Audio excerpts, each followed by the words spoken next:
Hello, everyone. My name is Don, the movie reviewer, and today we're going to be talking about Steven Soderbergh's Logan Lucky. You were just fired. I was let go for liability reasons involving insurance. The one-armed bartender. You need to show a little respect. Charlotte Motor Speedway. I know how they move the money.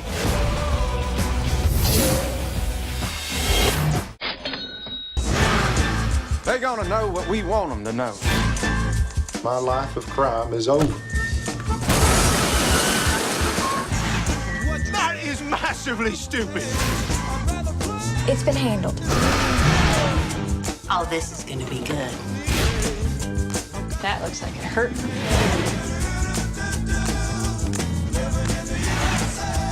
I want everything on Jimmy Logan. I'm about to get naked, so no bacon. Would you give me my arm, please? Is it this one?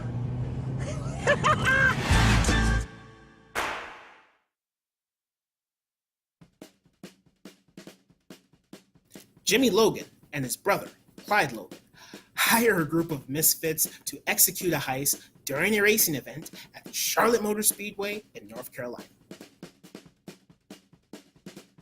Jimmy Logan, played by Channing Tatum, is a father who's down on his luck. One day, Jimmy gets an idea to rob the Charlotte Motor Speedway in North Carolina. And in order to pull off the heist, Jimmy recruits his brother Clyde, played by Adam Driver. Jimmy and Clyde recruit explosive expert and current Incarcerated. convict Joe Banks. Joe Banks requests that Jimmy and Clyde recruit his two brothers, Sam and Fish Bangs, in order to protect his own interests. While close at hand, Special Agent Sarah Grayson is hot on their trail. The cast is stacked in this movie. Familiar faces flood the screen to deliver eccentric performances that go against most of the actors' character types. Daniel Craig plays an offbeat, quick-witted convict who has all of the best scenes in this movie. Seth MacFarlane plays a character who's an energy drink sponsor who to me looks more like Jack Black's Nacho Libre on a bad day. Hilary Swank plays Special Agent Sarah Grayson, and I've never seen her play this type of character before. She's a good actor, so I'm not saying her performance was bad or anything, but I've never seen her act like this before. The performances throughout this movie are great. The music playing along with the story is turbocharging, adding speed to a movie that to me felt like a long, drawn-out, thrown-away script for an Ocean's 14 movie. Everything that's great in this movie can't save it from the lackluster storytelling that's involved here. Director Steven Soderbergh tries to recreate the Ocean's Trilogy vibe with this, and the movie even points that out to its audience. Yes, this has an Ocean's Trilogy vibe, it has similar setups, it follows familiar story execution patterns, it even has the, oh, I bet you didn't see this coming moment. However, those things aren't the problem here. The problem is that Logan Lucky lacks intimate character connections, which is what made the Ocean's Trilogy so great in the first place. The character relationships amongst each other were the crucial component and what made the individual characters in the Ocean's movies stand out the most. This movie has interesting characters, yes, but a lot of them just seem like they didn't have anything to do with each other. Most of them seem like they belonged to completely different movies. There were no intimate connections here amongst any of the characters besides the two main leads. Some characters just showed up, did their jobs, and then disappeared until the end of the movie. And with other characters, I was left wondering, why the hell are they even here? What are they supposed to be doing? Channing Tatum plays Jimmy Logan, and he was good. There's a love interest for Channing Tatum's character, and I don't want to spoil who it is, but she was pointless, and how they ended up together didn't make any sense to me. Adam Driver plays Clyde Logan, and his character is interesting.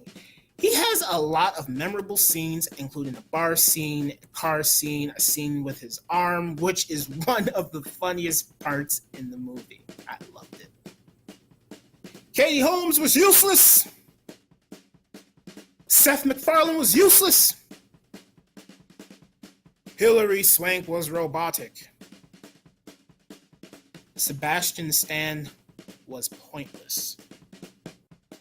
Jack Quaid and Brian Gleason play the two Bang brothers, Sam and Fish, and their characters are pretty useless, but they do have one funny scene.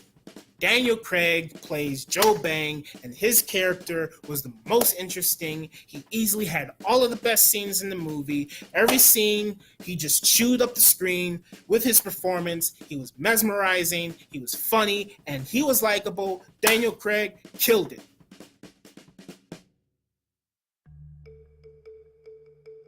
There were funny parts, especially with Adam Driver and the Daniel Craig characters. The music was great, definitely added a lot of energy to the pretty dry storytelling here. And the, oh, I bet you didn't see that coming moment was executed perfectly. And I will say that the latter half of the movie was better than the initial part, because during the beginning, I didn't care about most of the characters and how the movie tried to interweave all their stories together. I did like the latter half of the movie more, because that's when the story to me became energetic and engaging with its drastic, swift, and witty storytelling approach. All the movie needed to do was construct relationships with its characters. All of the pieces were in place, the characters paralleled each other perfectly, they had their own unique personalities, but they just didn't seem to all connect. Most of the characters just showed up, did their job, and left without having anything to do with the overall story. That's just how I feel.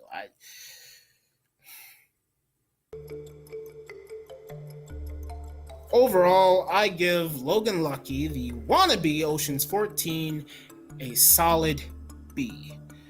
Didn't like this movie all that much. It's pretty forgettable besides Joe Bang and Clyde Logan. Those two characters, loved them. That's it. Channing Tatum's fine. That's pretty much it. So as always, thank you for watching, and I'll see you next time.